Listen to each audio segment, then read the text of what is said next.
Good morning everyone, welcome to my YouTube channel. তো সকালে ঘুম থেকে উঠে দেখি বর আমার আগেই ঘুম থেকে উঠে পড়েছে।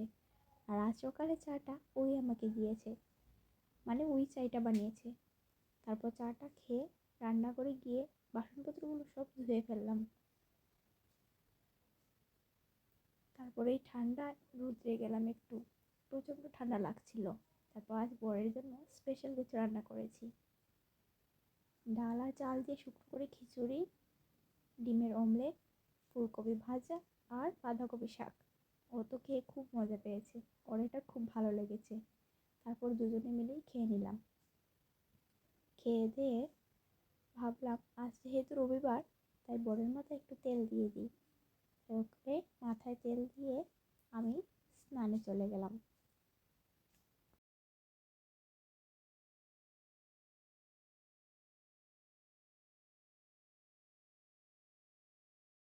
কাল বর বাড়িতে আসার সময় আমার জন্য এই বড়ইগুলো এনেছিল, তাই স্নান টান সেরে রুদ্রে গিয়ে একটু বড়ই খেলাম আর এই পুচকিটাকেও দিয়ে দিলাম।